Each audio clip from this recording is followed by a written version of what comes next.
Hi friends, நம்ம ரொம்ப டேஸ்டியான ஸ்வீட்டான சுரைக்காய் ஹல்வா எப்படி செய்கிறதுன்னு தான் பார்க்க போகிறோம். நல்லா வாயில் போட்டோன்னே அப்படியே கரைஞ்சி தொண்டைக்குள்ளே போகிற மாதிரி அவ்வளோ சூப்பராக சாஃப்டாக டேஸ்டியாக இருக்கும். வாங்க எப்படி செய்கிறதுன்னு பார்க்கலாம். அதுக்கு நான் ஒரு மீடியம் சைஸ் சுரைக்காய் எடுத்திருக்கேன். அதை ரெண்டாக வகுந்துட்டு அதில் உள்ள விதைகளை எடுத்துகிட்டு தோலெல்லாம் நீக்கிட்டு சுத்தம் பண்ணிவிட்டு அதை நல்லா ஒரு செத்துற கட்டையில் வச்சு நல்லா செத்திக்கோங்க. நல்லா தூளாக செத்தி எடுத்ததுக்கப்புறம் ஒரு பேனில் 2 டேபிள் ஸ்பூன் அளவுக்கு நெய் விட்டுன்னு அதில் இந்த சுரைக்காய் செத்தி வச்சதை சேர்த்துடலாம். சேர்த்ததுக்கப்புறம் நல்லா ஒரு 10 நிமிஷம் ஆகும். நல்லா சுருள வதங்கணும், அதனுடைய பச்சை வாசனை போகணும், அதில் உள்ள தண்ணி விடும்.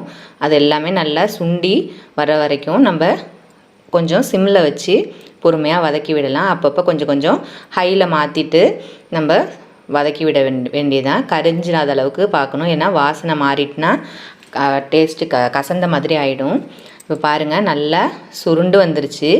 இப்போ நம்ம அதை ஒரு பிளேட்டுக்கு மாற்றிடலாம். மாற்றினதுக்கப்புறம் நல்லா ஆற விட்டுருங்க. அதுக்கப்புறம் அதே பேனை வச்சுட்டு 2 டேபிள் ஸ்பூன் அளவுக்கு நெய் சேர்த்துக்கிறேன். நெய் சேர்த்துட்டு அதில் கொஞ்சமாக உடச்சி வச்ச முந்திரியும் கொஞ்சமாக திராட்சையும் சேர்த்து நல்லா திராட்சை பலூன் மாதிரி உப்பி வரணும். முந்திரியும் நல்லா செவந்ததுக்கப்புறம் அதை நம்ம வெளியில் எடுத்துட வேண்டியதான். அதுக்கப்புறம் அதே நெய்யிலேயே ஒரு 2 டேபிள் ஸ்பூன் அளவுக்கு கோதுமை மாவு சேர்த்துக்கிறேன். சேர்த்துட்டு நல்லா அது 2 நிமிஷம் போல் நல்லா வறுக்கணும். இப்போ அதில் உள்ள நெய் சுண்டிட்டு அதனால் இன்னொரு 1 டேபிள் ஸ்பூன் அளவுக்கு நெய் சேர்த்துக்கிறேன். அப்பப்போ நெய் சேர்த்துட்ருக்க மாதிரி தான் இருக்கும், ஏன்னா அப்போ தான் அல்வா நல்லா டேஸ்ட்டாக இருக்கும். இப்போ இன்னொரு டேபிள் ஸ்பூன் நெய் ஊற்றி அதில் நல்லா கலந்திங்கன்னா நல்லா தண்ணி இப்போ பதத்துக்கு இருக்கும். அப்போ வறுபடும் போது இன்னும் நல்லாயிருக்கும். வெறுமனை வறுத்திங்கன்னா இடம் நிறையா இருக்கிறதுனால கரிஞ்ச மாதிரி வாடடிக்கும். அதனால் இந்த மாதிரி கொஞ்சம் நெய் விட்டு கோல்டன் கலரில் வர வரைக்கும் வறுத்துக்கோங்க 2 நிமிஷம். அப்புறம் இந்த சுரைக்காயையும் நான் அரைச்சிக்கிட்டேன். அரைச்சிட்டு இதில் ஒன்று கலந்துட்டு இப்போ அடுப்பை ஆன் பண்ணிக்கிறேன். அதுக்கப்புறம் ஒரு 100 கிராம் அளவுக்கு ஜீனி எடுத்திருக்கேன். அதையும் அது கூட சேர்த்துருக்கேன். நல்லா சுட சுட இல்லாததுனால நம்ம ஜீனி சேர்த்தோன்னா மெல்ட் ஆகாமல் அப்படியே எல்லாம் ஒன்று சேர்ந்து வந்துருச்சு. இதே ரொம்ப சூடாக இருந்ததுன்னா அந்த ஜீனி அப்படியே இலகி அதுவும் இன்னும் கொஞ்சம் தண்ணி விடும். அதை சுண்ட வைக்கிறதுக்கு இன்னும் கொஞ்சம் நேரம் கூட ஆகும். அதனால் இப்போ இது கலந்து விட்டோன்னா கரெக்டாக ஆகிடுச்சு, ரொம்ப தண்ணி விடாமல். நம்ம கோதுமை சேர்த்து வறுத்து செய்யும்போது நம்ம டெக்ஸ்சர் நல்லாயிருக்கும், அதனால தான் அந்தமாரி செய்கிறோம். அதுமாரி சுரைக்காயை செத்திட்டு நம்ம அரைச்சதுனால நம்மளுக்கு வாயில் ஸ்மூத்தாக இருக்கும் சாப்பிட்றதுக்கு. அதனால் நான் அரைச்சி சேர்த்துக்கிட்டேன். முழுசாக சேர்த்தாலும் அதுவும் நல்லா தான் இருக்கும். அது சில பேருக்கு பிடிக்கும். இந்தமாரி அரைச்சி ஸ்மூத்தாக இருக்கிறது சில பேருக்கு பிடிக்கும். பாருங்கள், நல்லா ஒன்று திரண்டுட்டு தண்ணி நிறையா விடாததுனால ஈஸியாக டக்குன்னு கெட்டியாக ஆரம்பிக்குது.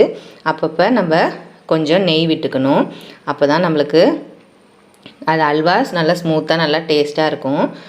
அதனால் கொஞ்சம் அதிக எண்ணெய் தேவை தான் படும். இப்போது 2 ஏலக்காயை தட்டி அதில் உள்ள விதைகள்லாம் நல்லா நுணுக்கி எடுத்துருக்கேன். அப்போ தான் நல்லா டேஸ்ட்டாக இருக்கும். அதுக்கப்புறம் முந்திரி திராட்சையும் சேர்த்துட்டு 1 டேபிள் ஸ்பூன் அளவுக்கு நெய் சேர்த்துருக்கேன். வீட்டிலே உருக்குன நெய் தான், அதில் கொஞ்சம் உப்பு சேர்த்து தான் உருக்கியிருக்கேன். அதனால் நான் தனியாக உப்பு எதுவும் போடலை.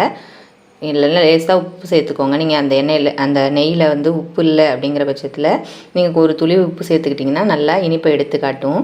இப்போ பாருங்கள், நல்லா பேன்லேயே ஒட்டாமல் நல்லா திரண்டு வருது. இந்த ஸ்டேஜே போதும். இன்னும் கொஞ்சம் நல்லா டேஸ்டியாக வேணுங்கன்னா நம்ம இன்னும் கொஞ்சம் நேரம் கூட நம்ம இன்னும் கொஞ்சம் பேனில் ஹீட் பண்ணலாம். நெய் ஊற்றி செய்யும்போது அந்த நெய்யெல்லாம் இதுக்கு மேலே ஊற்றும் போது என்ன ஆகிடும்னா பிரிஞ்சு வர ஆரம்பிச்சிடும். இதுதான் அல்வா பதம். நல்லா பிரிஞ்சு வர ஆரம்பித்து கக்க ஆரம்பிச்சிருச்சு நெய் அப்படின்னா நம்மளுக்கு இதுக்கு மேலே நெய் சேர்க்க தேவையில்ல. பாருங்கள், நல்லா ஒட்டவே இல்லை பேனில். நல்லா ஒன்று திரண்டு நல்லா சூப்பராக டேஸ்டியாக வந்துருச்சு. அந்த கோதுமையோட கலரும் அந்த சுரைக்காயோட கலரும் சேர்ந்து நல்லா சூப்பர் காம்போவாக இருக்குது. இப்போ பாருங்கள், அழகாக எடுக்கும்போது ஸ்பூனில் அப்படியே ஒட்டாமல் அப்படியே வழுக்கிட்டு கீழே விழும். நம்ம சாப்பிடும்போது அப்படியே தொண்டையிலேருந்து அப்படியே கரைஞ்சி சூப்பராக உள்ளே போகும். நீங்களும் செஞ்சு பாருங்கள்.